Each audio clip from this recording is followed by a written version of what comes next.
آپ کو پتہ چلتا ہے کہ آپ کی وائف پریگننٹ ہے اور آپ بچہ نہیں چاہتے ہیں تو کیا آپ ابورشن کروا سکتے ہیں؟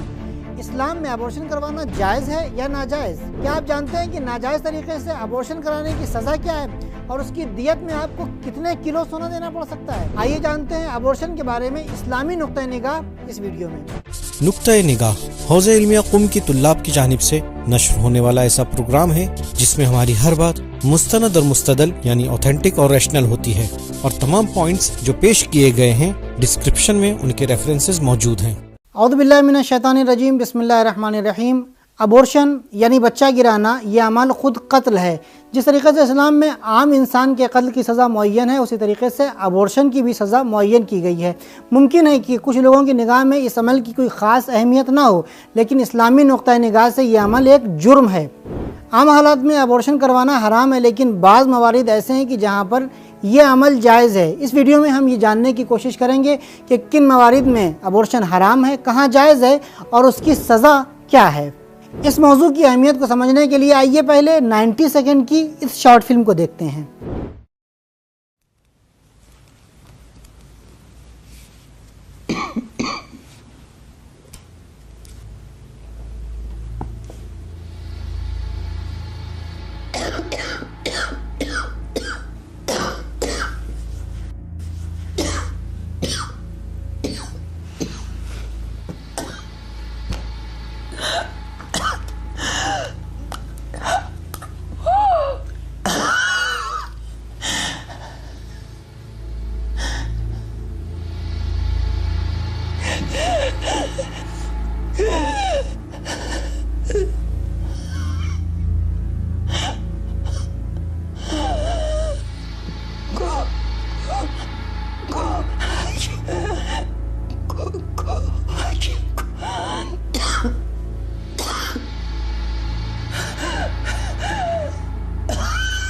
اگر 20 سال پہلے میرا ابورشن نہیں کیا ہوتا اور مجھے اس دنیا میں آنے دیا ہوتا تو آج ضرور آپ کی مدد کرتا۔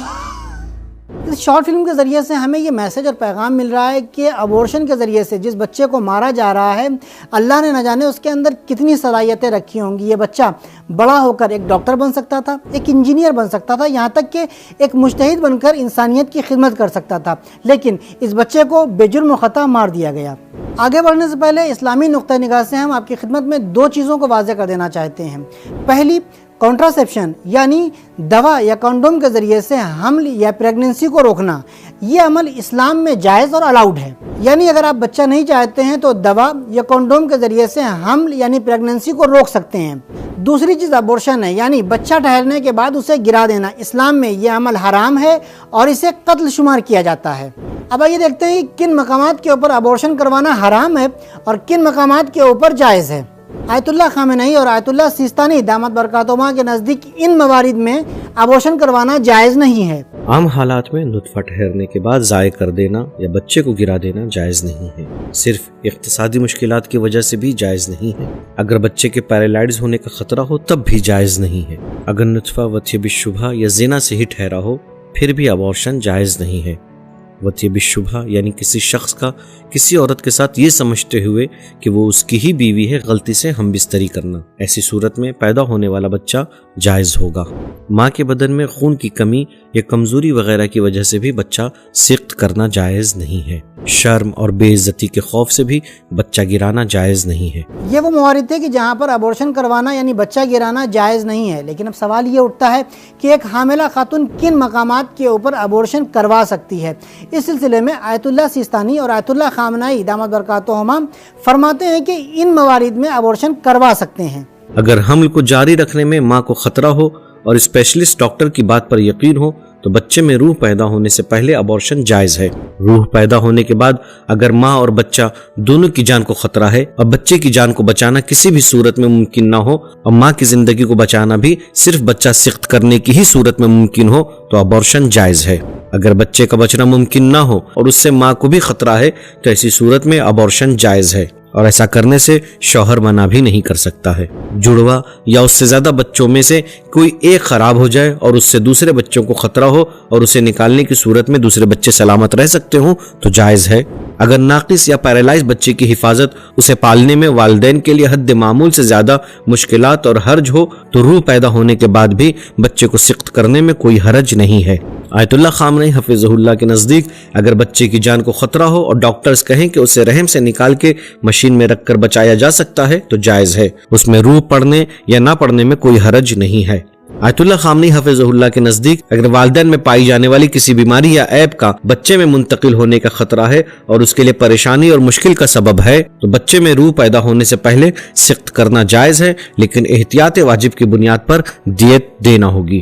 ابھی تک ہم نے آپ کی خدمت میں بیان کیا کہ کن مقامات کے اوپر ابورشن کروانا جائز نہیں ہے اور کن مقامات پر ابورشن کروا سکتے ہیں۔ تو اب سوال یہ اٹھتا ہے کہ اگر کوئی شخص ناجائز طور پر ابورشن کرواتا ہے تو اس کی سزا کیا ہوگی؟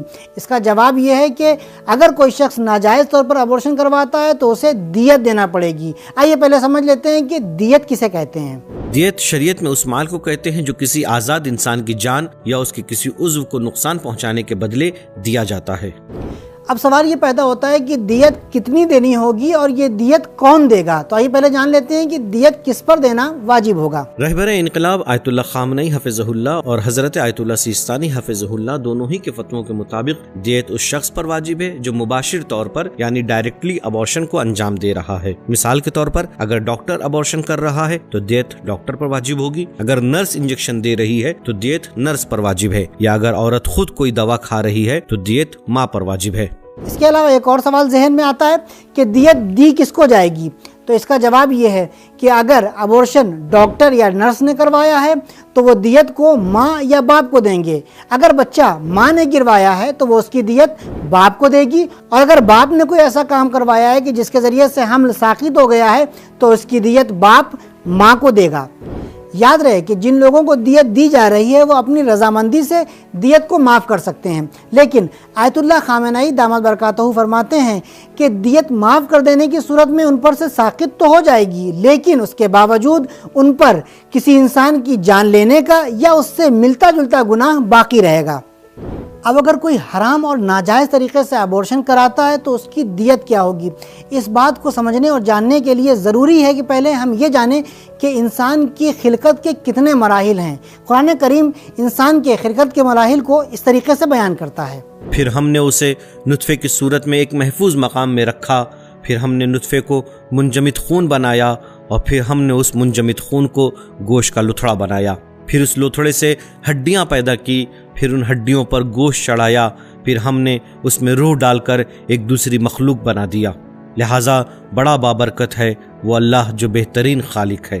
تو چونکہ انسان کی خلقت کے مراحل مختلف ہیں اس لیے ہر مرحلے کی دیت الگ ہوگی۔ مجموعی طور پر ان مراحل کے دو حصے ہیں، پہلا بچے میں روح پڑ جانے سے پہلے کا مرحلہ اور دوسرا بچے میں روح آ جانے کے بعد کا حصہ۔ بچے میں روح پیدا ہونے سے پہلے کے مرحلے کی دیت اس طرح ہے۔ پہلا مرحلہ نطفہ رحم میں ٹھہرنا۔ مرد کے سیمن جب عورت کے ایگ سے ملتے ہیں تو دونوں مل کر نطفے کو تشکیل دیتے ہیں کہ جو 40 دن تک رہتا ہے۔ اس حالت میں ابورشن کی دیت 20 مسقال دینار یعنی 70 گرام سونا ہے، جو تقریباً ہندوستانی 3,50,000 روپے بنتے ہیں۔ دوسرا مرحلہ القاء یعنی جمع ہوا خون۔ 40 دن کے بعد نطفہ القی کی حالت میں ہوتا ہے۔ اس حالت میں ابورشن کی دیت 40 مسقال دینار یعنی 140 گرام سونا، جو تقریباً ہندوستانی 7 لاکھ روپے بنتے ہیں۔ تیسرا مرحلہ مضغے یعنی گوشت کا لتھڑے کا مرحلہ ہے۔ اس مرحلے میں اگر کسی نے ابورشن کرایا تو اس کے اوپر 60 مسقال دیت واجب ہوتی ہے یعنی 210 گرام سونا، جو تقریباً ہندوستانی 10,50,000 روپے بنتے ہیں۔ چوتھا مرحلہ ہڈیاں بننے کا مرحلہ ہے۔ اس مرحلے میں اگر کوئی ابورشن کراتا ہے تو اس کی دیت 80 مسقال دینار ہے یعنی 280 گرام سونا، جو تقریباً 14 لاکھ روپے ہندوستانی بنتے ہیں۔ پانچواں مرحلہ ہڈیوں پر گوشت آنے کا مرحلہ ہے، اور اس مرحلے میں ابورشن کی دیت 100 مسقال دینار یعنی 350 گرام سونا، جو تقریباً ہندوستانی 17,50,000 روپے بنتے ہیں۔ تو یہ مراحل جو آپ کی خدمت میں بیان کیے گئے یہ بچے میں روح پڑنے سے پہلے کے مراحل ہیں، اور اس میں دیت دینے کے اعتبار سے لڑکا اور لڑکی میں کوئی فرق نہیں ہے۔ اب آئیے دیکھتے ہیں کہ بچے میں روح پڑنے کے بعد اگر کوئی ابورشن کراتا ہے تو اس کی دیت کیا ہوگی۔ 4 مہینہ کامل ہونے کے بعد یعنی اس میں روح آ جانے کے بعد اگر کوئی ابورشن کراتا ہے تو یہ بچہ آزاد مسلمان کے حکم میں ہے، اور اس کی دیت بھی ایک کامل انسان کی دیت ہوگی۔ لہٰذا اگر لڑکا ہے تو اس کی دیت 1000 مسقال دینار یعنی 3 کلو 500 گرام سونا ہے، جو تقریباً ہندوستانی 1,75,00,000 روپے بنتے ہیں، اور اگر لڑکی ہے تو اس کی دیت 500 مسقال دینار یعنی 1 کلو 750 گرام سونا ہے، جو تقریباً 87,50,000 روپے ہندوستانی بنتے ہیں۔ یہ گفتگو ان بچوں کے سلسلے میں تھی کہ جن کے بارے میں پتا ہے کہ یہ لڑکا ہے یا لڑکی، لیکن وہ بچے کہ جن کے بارے میں نہیں پتا ہے کہ وہ لڑکا ہے یا لڑکی، ان کی دیت اس طرح ہوگی۔ اگر چوتھے مہینے میں یعنی روح کے پھونکے جانے کے بعد کوئی ابارشن کراتا ہے بغیر اس کے کہ معلوم کرے کہ بچہ لڑکا ہے یا لڑکی، ایسی صورت میں ڈائریکٹ اس فعل کو انجام دینے والا آدھی لڑکے کی دیت اور آدھی لڑکی کی دیت دے گا، یعنی 750 مسقال دینار، جو تقریباً 2 کلو 550 گرام سونا بنتا ہے، انڈین روپیز میں تقریباً 1,27,00,000 روپے۔ اس کے علاوہ ایک قابل غور اور اہم مسئلہ یہ ہے کہ اگر کوئی شخص حرام اور ناجائز طریقے سے جڑواں یعنی ٹوئنس بچوں کا ابورشن کراتا ہے تو اس کی دیت کیا ہوگی؟ اس کا جواب یہ ہے کہ اگر کوئی شخص ٹوئنس کا ابورشن کراتا ہے تو ہر بچے کی الگ الگ دیت دینی پڑے گی۔ اب سوال یہ پیدا ہوتا ہے کہ لوگ ابورشن کراتے ہی کیوں ہیں؟ ابورشن کے ذریعے سے بچوں کا قتل کیوں کرتے ہیں؟ قرآن کریم نے اس کے لیے کچھ وجوہات بیان کی ہیں، اور اس کے علاوہ خود سماج نے بھی کچھ وجوہات فرض کر لی ہیں جو اس طرح ہیں۔ پہلی وجہ بھوک اور غریبی کا خوف ہے۔ اس کی مذمت کے سلسلے میں قرآن کریم میں یوں ارشاد ہوتا ہے، اور اپنی اولاد کو فقر و فاقے کے ڈر سے قتل نہ کرو، ہم تمہیں بھی روزی دیتے ہیں اور انہیں بھی دیں گے، بے شک انہیں قتل کرنا بڑا جرم ہے۔ تو رازق خدا ہے، آپ بھوک، تنگ دستی اور غریبی کے خوف سے بچوں کو قتل نہیں کر سکتے ہیں، اور اگر کوئی انسان اس خوف سے ابورشن کرواتا ہے تو وہ ایک ساتھ 3 گناہوں کا مرتکب ہو رہا ہے۔ پہلا گناہ یہ کہ اس نے ابورشن کروا کے ایک انسان کو قتل کیا، دوسرا گناہ یہ کہ اس نے اللہ کے سلسلے میں بدگمانی سے کام لیا ہے، اور تیسرا گناہ یہ ہے کہ اس نے اللہ کے کام میں دخالت کی ہے۔ دوسری وجہ بھوک اور غریبی کا خوف نہیں بلکہ خود بھوک اور غریبی ہے۔ قرآن کریم میں ارشاد ہوتا ہے، اور فقر و فاقے کے خوف سے اپنی اولاد کو قتل نہ کرو، ہم ہی انہیں اور تمہیں روزی دیتے ہیں، بے شک انہیں قتل کرنا بڑا جرم ہے۔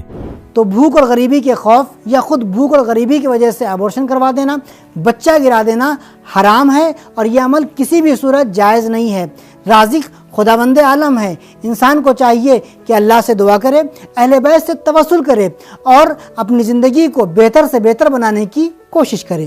اس کے علاوہ بچوں کی بہتر تربیت نہ کر پانے کا خوف، عورت کے جسم کا شیپ خراب ہو جانے کا بہانہ، یا کیریئر میں آگے نہ بڑھ پانے کا بہانہ، یا نئی شادی سے انجوائے نہ کر پانے کا بہانہ بنا کر ابورشن کروا دیا جاتا ہے، یہ سوچ بالکل بیکار اور بیہودہ ہے، اور اس وجہ سے ابورشن کروانا اسلامی نقطہ نگاہ سے حرام اور ناجائز ہے۔ اس کی مذمت کے سلسلے میں قرآن کریم میں یوں ارشاد ہوتا ہے، بے شک انہیں قتل کرنا بڑا جرم ہے۔ شریعت میں فیملی پلاننگ کی اجازت دی گئی ہے۔ آپ بچے کے لیے ڈیلے کر سکتے ہیں، اسے روک سکتے ہیں، لیکن بچہ ٹھہرنے کے بعد ابورٹ نہیں کر سکتے ہیں، کیونکہ یہ قتل ہے اور اس پر آپ کو دیت دینی ہوگی۔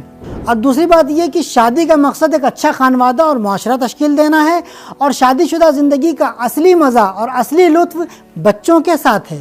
اس کے سلسلے میں روایت میں ارشاد ہوتا ہے، رسول اکرم صلی اللہ علیہ وآلہ وسلم فرماتے ہیں، وہ گھر کہ جس میں بچے نہ ہوں اس گھر میں برکت نہیں ہوتی ہے۔ اب آئیے دیکھتے ہیں کہ اب تک جو باتیں ہم نے آپ کی خدمت میں بیان کی اس کا کنکلوژن اور نتیجہ کیا نکلتا ہے۔ ابورشن قتل ہے اور اسلامی نقطہ نگاہ سے ناجائز اور حرام ہے۔ اس کے لیے بھی ویسے ہی سزا ہے جیسے کسی انسان کے قتل کی سزا ہے۔ اسلام نے کچھ خاص حالات میں ابورشن کو جائز قرار دیا ہے۔ اسلام نے رحم مادر میں بھی بچے کو اتنی اہمیت دی ہے کہ اس کے ضائع ہو جانے پر دیت کو واجب قرار دیا ہے۔ بھوک اور غربت یا اس کے خوف کی وجہ سے بچے کو قتل کر دینا جائز نہیں ہے، کیونکہ رازق خدا ہے اور بچے اور والدین کو رزق دینے والا بھی خدا ہی ہے۔ اسلام میں فیملی پلاننگ کی اجازت ہے۔ والدین مکمل آمادگی کے ساتھ بچے کے لیے اقدام کر سکتے ہیں، لیکن بچہ ٹھہرنے کے بعد اسے ابورٹ نہیں کرا سکتے ہیں، کیونکہ یہ عمل قتل اور حرام ہے۔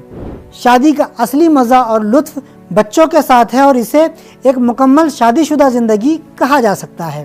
تو دوستوں، آج کی ویڈیو میں ہم نے آپ کی خدمت میں ابورشن اور اس کے احکام کو بیان کیا۔